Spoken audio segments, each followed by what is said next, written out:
Olá, sétimo ano, eu sou a professora Jéssica Burle e nós vamos estudar nessa aula o reino Monera. Nós já estudamos que os seres vivos são classificados em 5 reinos: Animalia, Monera, Protista, Fungi e Plantae.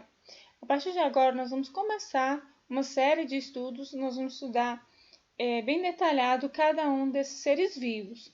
Nós vamos começar a estudar o reino Monera. O reino Monera, entre todos, ele tem uma menor complexidade. Então, nós vamos começar a estudar os 5 reinos por ordem crescente de complexidade.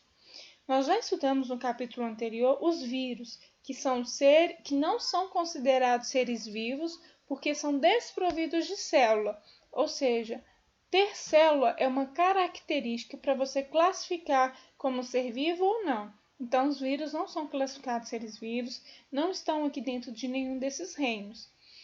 Qual é o reino de menor complexidade entre todos? É o reino Monera. Quem são os representantes do reino Monera? As bactérias, as cianobactérias, que são conhecidas como algas azuis, e as arqueobactérias, ou mais conhecido como árqueas, que é um grupo novo aí de ser vivo, o qual nós vamos estudar. Então, esses são os seres vivos mais antigos do planeta.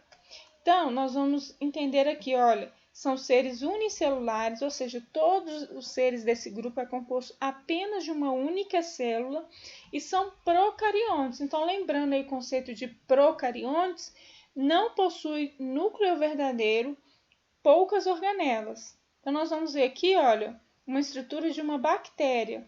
Aqui em roxo nós vemos o DNA que está disperso aqui no material genético.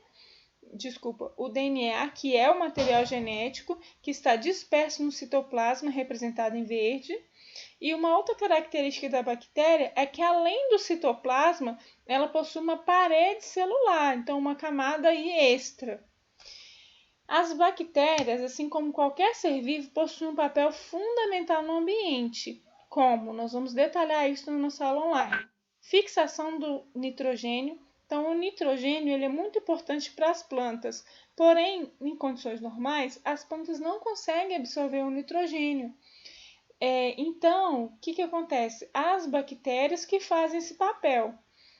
Elas também são utilizadas na fermentação para produzir queijos, iogurtes, etc. Também na indústria farmacêutica para produzir antibióticos e vitaminas. Nem todas as bactérias são benéficas. Há uma série de bactérias patogênicas. O que é patogênicas nós já sabemos, que vão causar doenças aos outros seres vivos. E aí nós temos uma infinidade aí de doenças, de patologia, que nós vamos estudar, vocês vão fazer a pesquisa. O tratamento para uma doença causada por bactéria é o antibiótico. Então, o remédio para tratar uma doença causada por bactéria chama-se antibiótico. E ele deve ser utilizado apenas com receita médica. As bactérias são unicelulares, procariontes, como nós já falamos, e também formam colônias, então elas vivem associadas umas às outras. Elas são formadas de parede celular, membrana plasmática, citoplasma, onde se encontra disperso material genético. Nós já vimos isso. Algumas contêm flagelo, nós vamos ver o que é o flagelo, que auxilia na locomoção aí desse ser. Aqui nós temos então as formas, o nome das formas das bactérias. Então, quando ela é redonda, ela é de cocos.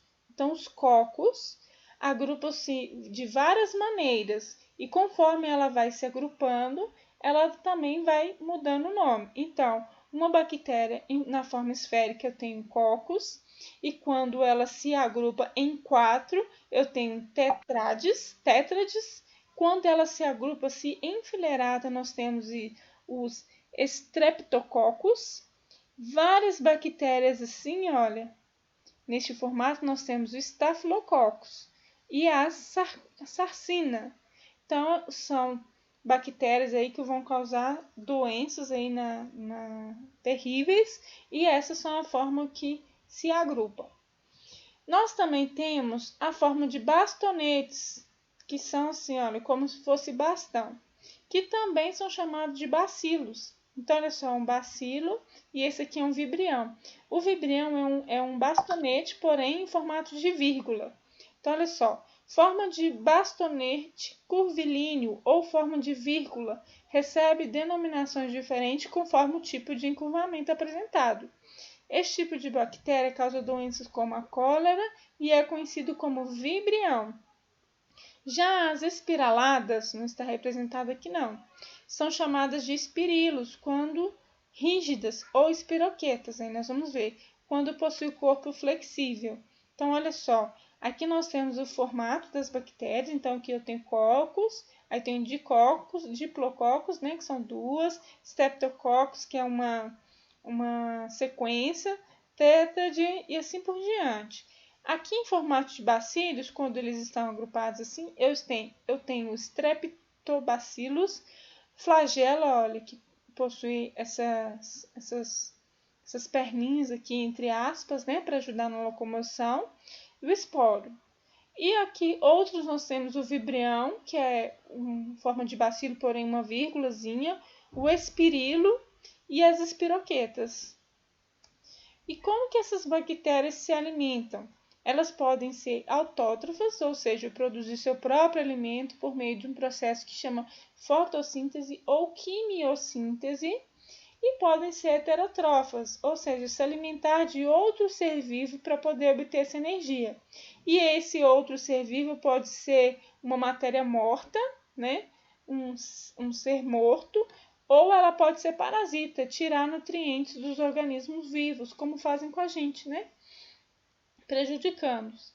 E algumas precisam de oxigênio para poder fazer a respiração. Então, o que é respirar? Respirar é você trocar gás. Então, como que as bactérias fazem isso? Eu tenho aquelas que necessitam obrigatoriamente, são chamadas de aeróbicas, e eu tenho aquelas que não precisam de oxigênio, no caso as que fazem quimiossíntese, que são anaeróbicas. As bactérias causam diversas doenças, como nós já falamos, e as formas mais comuns de transmissão de uma doença causada por bactéria é contato com gotícula de saliva de doente ou portador, que pode transmitir tuberculose, hanseníase, difteria, coqueluche, pneumonia, meningite, ou pode ser por contato com água, alimento ou objetos contaminados. Então, quando você não lava direito aí o alimento e come, você pode ser contaminado. E aí podem gerar doenças como disenteria, né, que é aquela dor de barriga beleza, bacilar, tétano, leptospirose, cólera, febre tifoide e botulismo. Também pode ser transmitido por contato sexual, sem camisinha, que é o caso do sífilis e da gonorreia. E aqui tem um investiga que fala assim, olha, a regra dos 5 segundos ao derrubar a comida no chão é verdade? Não, pois o tempo que o alimento fica no chão não importa, já que ele é imediatamente contaminado por bactérias. Então tem gente que deixa cair alguma coisa no chão sem querer, né, um alimento, aí pega do chão e come. Fala, 5 segundos não deu tempo ainda, mas deu tempo sim. E agora nós vamos estudar um outro ser aí mais recente, que são as arqueobactérias, que são semelhantes com as bactérias, mas elas possuem uma coisa diferente. As bactérias, elas precisam de uma certa temperatura para poder se reproduzir e poder ter o seu ciclo. Então, quando a gente aquece alguma coisa, por exemplo, a gente ferve o leite, a gente está matando bactérias. Quando a gente também congela, dependendo, algumas bactérias morrem, não são todas. Então, as bactérias, elas precisam de uma certa temperatura para poder se reproduzir, né? Porém, as arqueobactérias, por isso que elas foram separadas, elas são seres vivos que sobrevivem em locais extremos, ou seja, locais que nenhum outro ser vivo habitaria. Por exemplo, aqui, ó, elas são chamadas de extremófilos, que quer dizer amantes de condições extremas. Elas podem ser halófilos, que vivem em ambientes salinos, ou seja, com muito sal, por exemplo, lá no Mar Morto, em Israel.